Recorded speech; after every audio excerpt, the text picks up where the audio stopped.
새날을 여는 새벽 말씀 나눔입니다. 저는 대전평화교회 강민 목사입니다. 오늘 우리가 함께 나눌 말씀은 출애굽기 4장 27절로부터 31절까지 말씀입니다.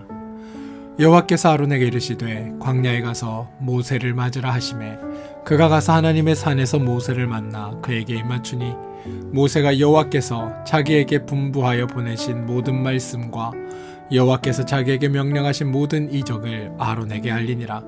모세와 아론이 가서 이스라엘 자손의 모든 장로를 모으고 아론이 여호와께 모세에게 이르신 모든 말씀을 전하고 그 백성 앞에서 이적을 행하니 백성이 믿으며 여호와께서 이스라엘 자손을 찾으시고 그들의 고난을 살피셨다 함을 듣고 머리 숙여 경배하였더라. 출애굽기 4장 27절로부터 31절까지 말씀입니다. 우리가 출애굽기를 읽으면 가장 먼저 떠오르는 인물은 단연코 모세입니다. 사람들에게 모세는 하나님의 일꾼으로, 믿음의 사람으로, 순종의 사람으로, 지도력 있는 이스라엘의 지도자로 칭찬받습니다.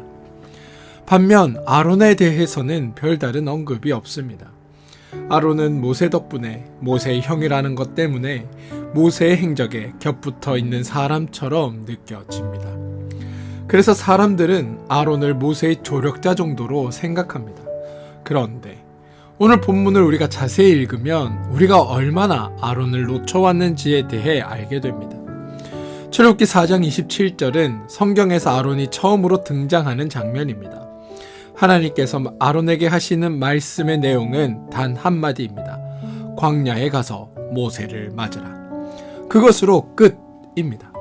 하나님은 아론에게 왜 모세를 맞으러 가야 하는지, 이후에 어떤 일이 있을 것인지, 그리고 그 일이 얼마나 중요한 사역인지에 대해 아무것도 설명하지 않으십니다. 단지 가라, 이것뿐이었습니다. 그런데 아론은 즉시 갑니다. 말씀을 받은 자리에서 바로 광야로 나가 하나님의 산에서 모세를 만납니다. 이 장면이 왜 중요한지, 왜 우리가 여기에 멈춰서 아론을 주목해야 하는지 지금부터 살펴보겠습니다.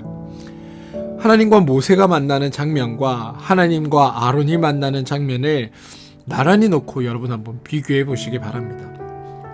하나님과 모세가 만나는 장면은 웅장하기 그지없습니다. 하나님이 타지 않는 떨기나무 불꽃 가운데 나타나시고 하나님이 계시고 하나님의 능력과 이적이 나타나고 하나님의 거듭된 말씀이 있습니다. 그리고 계속하여 하나님을 거부하고 불순종하는 모세가 등장합니다. 모세는 3장에서 시작하여 4장이 끝날 때까지 하나님의 말씀을 듣지 않고 아직도 가지 않습니다. 반면에 하나님과 아론이 만나는 장면은 지극히 평범합니다. 심지어 짧기까지 합니다. 특별한 장면은 하나도 등장하지 않습니다. 그냥 하나님이 말씀하시니 아론이 그대로 행합니다. 간단하게 광야에 가서 모세를 맞으라, 이것으로 끝입니다. 하나님은 매우 평범하게 한번 아론에게 말씀하셨는데 아론은 하나님의 말씀대로 행해서 하나님의 산에서 모세를 만납니다. 여러분, 모세와 아론 중에 하나님께 순종을 더 잘한 사람을 고르라면 누구를 골라야 되겠습니까? 당연히 아론입니다. 모세와 아론 중에 하나님을 기쁘게 한 사람을 선택하라고 해도 여전히 아론입니다. 모세와 아론 중에 하나님을 알아보고 하나님께 영광 돌린 사람을 뽑으라고 해도 당연히 아론입니다. 간혹 그리스도인들이 말하는 방식대로 하나님은 순종하는 사람을 쓰신다라고 한다면 하나님이 당연히 크게 쓰셔야 하는 사람은 너무나 당연하게 아론일 겁니다.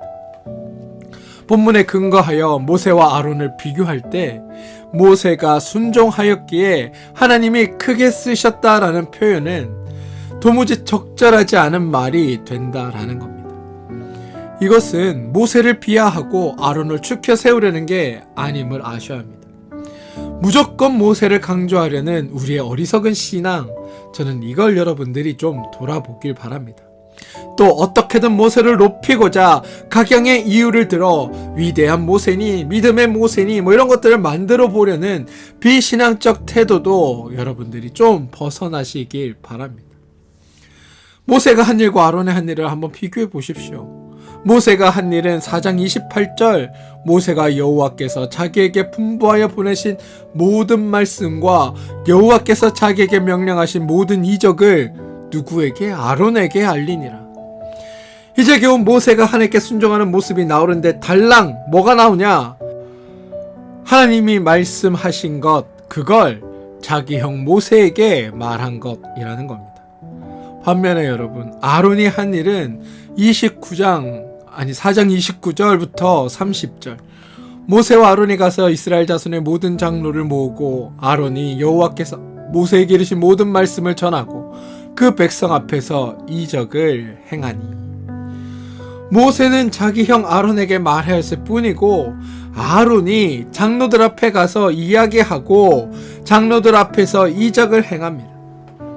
보시면 모세와 아론 중 더 큰 일을 행한 사람은 아론이고 더 어려운 일을 행한 사람도 아론이고 더 훌륭하게 하나님의 일을 감당한 사람도 아론입니다. 우리는 모세만 알고 있기에 모세 이야기만 하고 모세가 훌륭하다고 합니다. 그러나 만약 모세와 아론을 비교하면 모세는 아론에 비해 내세울 게 없고 자랑할 게 없고 존경받을 만한 내용이 없는 겁니다. 저는 이 이야기를 통해 우리가 배워야 할 것이 있다고 생각합니다. 뭐냐? 모세의 모세됨은 모세 때문이 아니라 모세를 받아주시고 견뎌주시는 하나님 때문이다. 우리는 출애굽기를 통하여 모세를 보고 모세를 배우는 게 아니라 하나님을 만나고 하나님을 배워야 한다. 저는 이걸 여러분들이 좀 더욱 분명하게 세워나가게 되시길 소망합니다. 오늘 본문에서 우리의 신앙 방식을 점검해야 하는 또 다른 중요한 장면이 하나 나옵니다. 바로 4장 30절과 31절입니다. 아론이 여호와께서 모세에게 이르신 모든 말씀을 전하고 그 백성 앞에서 이적을 행했더니, 성경에 뭐라고 나오냐면 백성이 믿으며 여호와께서 이스라엘 자손을 찾으시고 그들의 고난을 살피셨다 함을 듣고 머리 숙여 경배했다라고 등장합니다. 3장 13절과 4장 1절에서 모세는 백성들이 자신이 전하는 말을 믿지 않을 것이라고 걱정을 했습니다. 그런데 4장 31절에서 모세의 걱정과 달리 백성들은 그 말씀을 믿었습니다. 이 장면에서 사건이 진행되는 순서를 우리가 정확히 분별해야 우리의 신앙 방식을 바르게 파악할 수 있는데요. 뭐냐면 사건의 순서가 먼저 여호와께서 모세에게 이르신 모든 말씀을 전하고 그 백성 앞에서 이적을 행하니 그 후에 백성이 믿으며 여호와께서 이스라엘 자손을 찾으시고 그들의 고난을 살피셨다 함을 듣고 머리 숙여 경배하였더라 라는 겁니다. 분명히 말씀을 전하고 이적을 행하니 백성이 믿으며 경배하였더라 라고 되어 있다는 겁니다. 근데 그 순서를 바꾸어서 백성들이 믿음에 하나님이 이적을 행하시다로 되어 있지 않다는 겁니다. 이 순서를 바꿔 생각하면 우리 기독교 신앙 방식이 왜곡되는 겁니다. 여러분, 또 말씀드립니다. 성경은 언제나 하나님이 먼저 행하신다. 하나님이 행하시니까 우리가 믿을 수 있는 겁니다.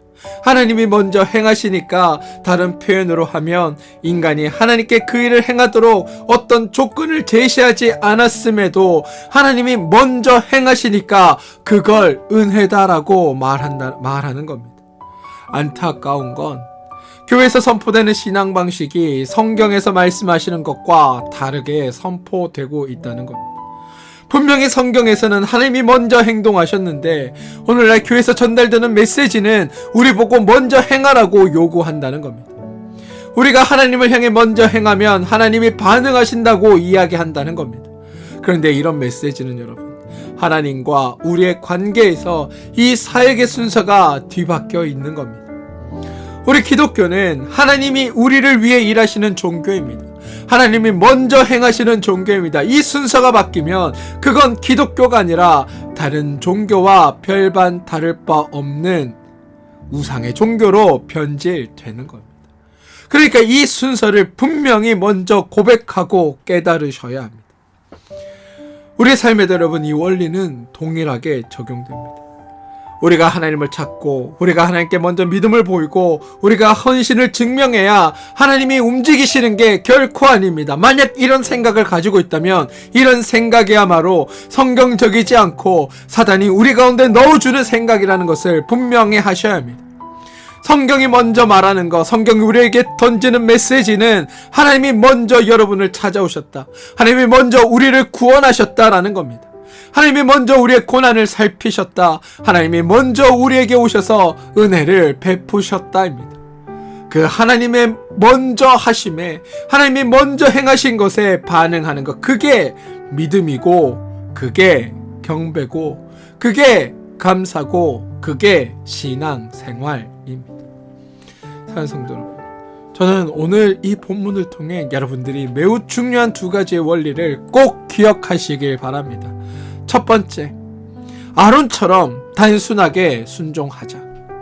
아론은 하나님께서 왜 가야 하는지, 어떤 일이 있을 건지 설명해 주시지 않아도 즉시 하나님의 말씀에 움직입니다.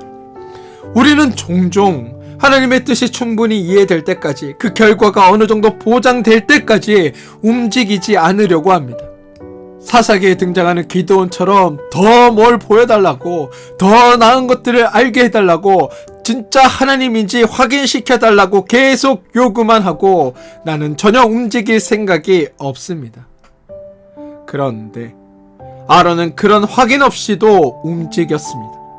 이 단순한 순종이야말로 모세의 수십 가지 설명과 핑계보다 하나님 앞에 훨씬 더 아름다운 모습이라는 것. 저는 이 사실을 여러분들이 좀 기억해 주시길 바랍니다. 그리고 둘째, 하나님이 먼저 행하신다. 이것을 고백하는 겁니다. 이걸 기억하는 겁니다. 이걸 깨닫는 겁니다. 우리의 신앙은 하나님이 먼저 우리를 찾아오셨다라는 그 사실 위에 서 있습니다. 이스라엘 백성이 먼저 하나님을 불렀기에 하나님께서 움직인 것이 아니다. 하나님이 먼저 그들의 고난을 살피셨기에 이스라엘은 하나님께 반응할 수 있었다. 그리고 오늘 우리가 주님 앞에 이렇게 예배 드리는 것도 하나님의 일하심의 결과이고, 하나님이 우리를 먼저 찾아오시고 먼저 우리를 위해 일하셨기에 우리가 오늘 이 말씀을 들으며 우리의 삶에서 하나님께 반응하며 살게 되는 것이다. 이 사실을 고백하며 살아가는 여러분들 되시길 소망합니다. 사랑하는 성도 여러분, 오늘 하나님은 여러분의 삶의 자리에 찾아오십니다. 아니, 이미 여러분들과 함께 하십니다. 그리고 그 하나님이 여러분들과 동행하시며 여러분들을 위해 애쓰고 일하고 계십니다. 우리의 삶은 그런 하나님의 일하심의 기반 위에 서 있는 겁니다. 오늘 여러분을 위해 일하시는 그 하나님을 발견하시고 여러분에게 일어나는 그 모든 일들을 통해 살아계시고 역사하시는 하나님을 만나게 되시고 그 하나님이 나의 하나님이라고 고백하게 되는 복된 자리에 여러분 모두 서주시길 부탁드립니다. 그리고 그 하나님이 오늘 여러분에게 무언가를 말씀하신다면 즉각적으로 그 말씀에 순종하여 하나님이 기뻐하는 그 자리에 여러분 모두가 쓰임받게 되길 주님의 이름으로 축원드립니다. 함께 기도하겠습니다. 주님, 아론처럼 이유를 따지지 않고 단순하게 하나님의 말씀 앞에 반응하는 저희들이 되게 하여 주옵소서. 또한 저희가 먼저 무언가를 드려야 하나님이 움직이신다는 그 생각에서 벗어나 하나님이 먼저 저희를 찾아오시고 먼저 일하신다는 그 은혜의 순서를 바르게 붙잡게 하여 주옵소서. 저희의 신앙이 우리의 노력에 의해 세워지는 것이 아니고 오직 하나님의 일하심, 하나님의 행하심 위에 굳게 서는 신앙임을 깨닫게 하시고 그렇게 일하시는 주님을 바라보며 살아가는 믿음의 성도 되게 하여 주옵소서. 예수님의 이름으로 기도합니다. 아멘.